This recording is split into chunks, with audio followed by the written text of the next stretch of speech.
옛날 경주에는 신령스러운 바위가 있었다고 전해진다. 이 바위는 남산의 한 구석에 자리 잡고 있었으며 마을 사람들은 이 바위를 영험한 바위라 불렀다. 매년 마을의 가장 큰 축제인 남산제가 열리면 사람들은 이 바위 앞에서 제를 올리고 자신들의 소원을 빌었다. 이 바위를 방문한 사람들은 무언가 기이한 경험을 하게 된다고 했다. 그 중에서도 가장 유명한 이야기는 어느 한밤중에 시작된다. 그날 밤 달빛이 유난히 밝아 남산의 실루엣을 드러내고 있었다. 밤늦게까지 나무를 하러 산에 올라오는 나무꾼이 있었다. 마을 사람들은 그를 길동이라 불렀다. 길동은 성실한 나무꾼으로 그의 이마는 늘 땀으로 반짝였으나 힘들어하기보다 언제나 밝은 미소를 보였다. 길동은 달빛에 반사된 바위의 모습이 눈에 띄어 잠깐 쉬어가기로 마음먹었다. 마침 그 바위가 영험한 바위라는 것을 알고 있었기에 호기심도 생겼다.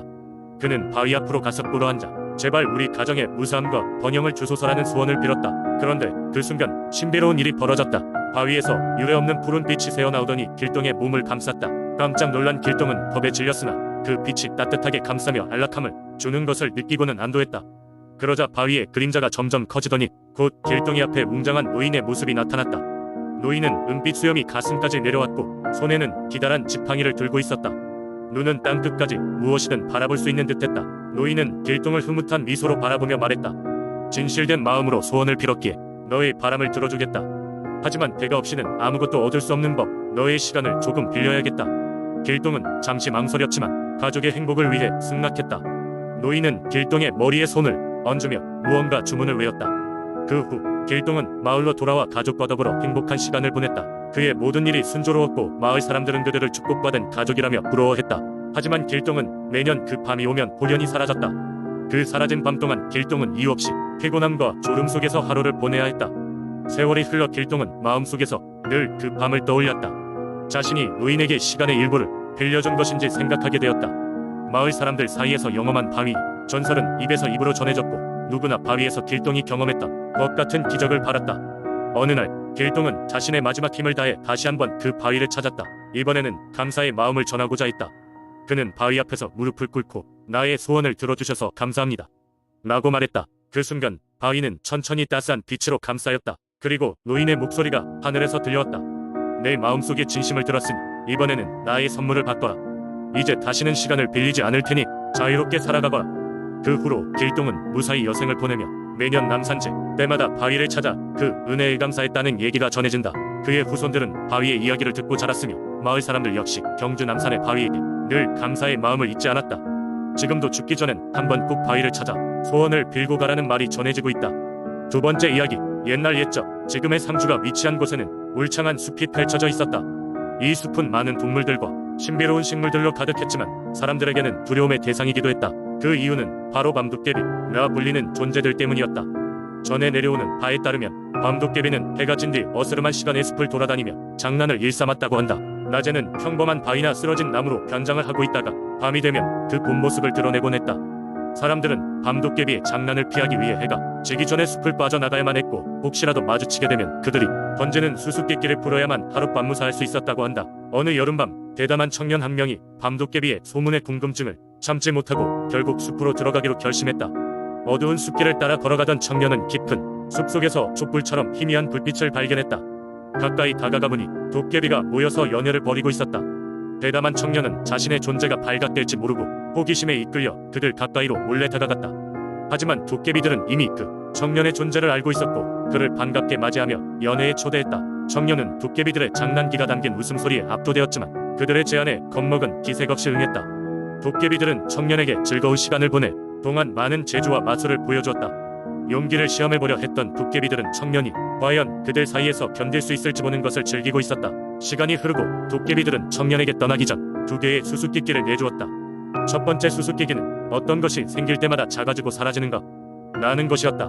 청년은 곧바로 어둠이라고 대답했다. 두 번째 수수께끼는 사람들이 볼 수는 없지만 매번 지나가는 것, 앞을 가리기도 하고 뒤를 가리기도 하며 시간을 삼키는 것은 무엇인가? 라는 것이었다. 이번에도 청년은 잠시 생각한 뒤에 봐라 이라고 대답했다. 도깨비들은 청년의 재치와 지혜에 감탄하며 그를 해치지 않고 숲을 안전하게 빠져나갈 수 있도록 도와주기로 결정했다. 그들이 청년에게 길을 안내하는 동안 도깨비들은 그를 인정하는 뜻으로 한 가지 소원을 들어주겠다고 말했다. 청년은 주저없이 가족과 마을 사람들을 위해 풍요로운 수확의 계절을 맞이하게 해달라고 소원했다. 그 뒤로 상주는 유난히 풍요로운 땅이 되었고 사람들은 밤도깨비를 두려워하기보다는 존경과 감사의 대상으로 여기게 되었다. 그때 그 청년의 용기와 지혜는 오래도록 사람들의 입에 오르내리며 전설이 되었고 상주 밤도깨비의 이야기는 지금까지도 소중한 민속신앙으로 남아 전해져 내려오고 있다. 세 번째 이야기. 옛날 옛적 고요한 아침에 나라 한국의 산천 중에서도 아름답기로 소문난 전라남도 장성군에는 독특한 신앙이 숨어 있었다. 이 지역의 주민들은 부비치는 산새와 맑은 강줄기에 얽힌 다양한 전설 과민간 신앙을 전해오고 있었고 그 중에서도 가장 유명한 이야기가 바로 영천의 전설이다.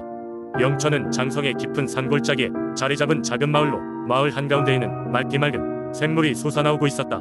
이 샘물은 영천이라고 불렸으며 마을 사람들은 이 물을 신성하게 여겼다. 사람들은 이곳의 물을 마시거나 몸을 씻으며 병이 낫고 마음의 시름이 사라진다고 믿었다. 이 전설의 기원은 수백 년 전으로 거슬러 올라간다. 그 당시 장성 일대는 가뭄으로 인해 기근과 가난에 허덕이고 있었다. 그런데 어느 날처럼 태양이 뜨겁게 내리쬐던 날 한 노인이 조용히 산을 오르고 있었다. 그 노인은 범상치 않은 기운을 풍기는 도인이었는데 그는 이 지역의 가뭄의 징조가 드리워진 이유를 찾아 나서고 있었다. 노인은 긴 여행 끝에 영천에 도착했다. 샘물가 근처에 앉아 지쳐 쉬고 있던 노인은 그만 깊은 잠에 빠져들었다. 꿈속에서 그는 거대한 용이 하늘에서 내려와 샘물에 몸을 담그고 노래하는 장면을 보게 됐다. 그 용은 노인에게 말을 걸었다. 나는 이 지역을 수호하는 용인데 인간들의 탐욕과 무관심으로 인해 더 이상 이곳을 지키기가 힘들어졌다. 내 힘이 강해질 수 있도록 이 샘물을 정성껏 지켜주어라. 노인은 꿈에서 깨어나자마자 샘물을 보호하기로 결심했다. 그는 동네 사람들에게 꿈 이야기를 전했고 사람들은 이를 신성한 메시지로 받아들였다. 그 후 마을 사람들은 매달 새벽이 되면 모여 샘물가에서 감사의 제사를 올리게 되었다. 이와 함께 서로를 도우며 공동체 정신을 더욱 강화시켰다. 이 전통은 대대로 이어졌고 신기하게도 영천의 전설이 시작된 이후로는 마을에 큰 가뭄이 찾아오지 않았다. 게다가 영천의 물을 마신 사람들은 병이 낫고 심지어 불치병을 앓던 이들 마저 기적적으로 건강을 회복했다는 이야기가 잇따랐다. 이런 까닭에 먼 지역에서도 영천 의물을 얻기 위해 사람들이 찾아왔고 장성은 자연스레 명성을 얻었다. 오늘날에도 영천은 여전히 장성의 주민들에 의해 소중히 가꾸어지고 있으며 매년 봄이 되면 각지에서 모인 사람들이 영천제를 개최하여 자연에 대한 감사와 예의를 표한다. 영천의 전설은 단순한 이야기에 그치지 않고 자연과 조화롭게 살아가려는 교훈을 전하며 장성의 문화적 자산으로 자리잡았다. 네 번째 이야기. 옛날 옛적 울산의 진화 해수욕장 근처에 능영왕의 전설이라 불리는 신비로운 이야기가 전해 내려오고 있다. 이 전설은 마을 사람들의 구전으로 전해져 내려왔으며 지금도 사람들은 용왕의 기적을 믿고 바다를 찾는다. 옛날 울산의 어부들은 풍랑이 심해 출항을 망설이고 있었다. 그해 여름 유난히 바람이 거세고 비가 찾아 어부들은 경제적으로 큰 어려움을 겪고 있었다. 그 중에서도 특히 어려운 상황에 놓인 이는 마을의 젊은 어부 성민이었다. 성민은 부모님을 여의고 남은 가족들을 먹여 살리기 위해 바다에서의 수확에 큰 의존을 하고 있었다. 하루는 성민이 해변을 거닐다 알 수 없는 힘에 이끌려 바다와 맞닿은 곳까지 걸어가게 되었다. 그곳에서 그는 거대한 바다거북을 만났다. 성민은 거북이를 보며 알 수 없는 위안을 느꼈지만 다음 순간 거북이가 인간의 목소리로 말을 하기 시작했다. 젊은 어부여, 내가 이뤄야 할 소원이 있다면 용왕님께 비는 것이 좋을 것이야. 성민은 너무 놀라 말을 잇지 못했지만 거북이의 눈빛에서 진심을 느낄 수 있었다. 결국 비장한 마음으로 용왕님께 자신의 어려움을 털어놓고 도움을 청하며 간절히 빌었다. 그날 밤 꿈속에서 성민은 용왕을 만났다. 용왕은 그에게 말했다. 넌 진실되고 또 간절하다. 너의 소원을 들어주리라. 하지만 너 혼자만의 이익을 위해서는 안 될 것이다. 마을 사람들과 나누어야 함을 명심하거라. 꿈에서 깬 성민은 의아했지만 뭔가 크게 기대하는 마음으로 다음 날 바다로 나갔다. 놀랍게도 성민이 도달한 바다 속에는 눈부시게 빛나는 물고기떼가 그의 배를 뒤덮었다. 그는 평소의 두세 배의 수확을 얻을 수 있었고 그 길로 마을 사람들과 고기를 나누었다. 성민의 바다에서의 경험은 마을에 빠르게 퍼져나갔다. 마을 사람들은 성민의 사례를 듣고 그 역시 용왕의 은혜를 얻기 위해 바닷가에서 밤마다 기도를 드렸다.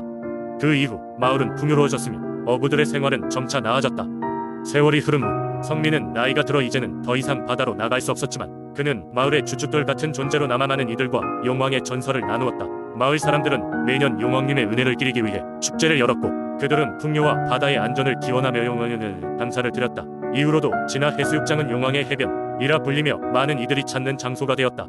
사람들은 여전히 용왕의 기적을 믿고 바다를 찾으며 그곳에는 언제나 성민과 같은 순수하고 간절한 소망이 담겨져 있다.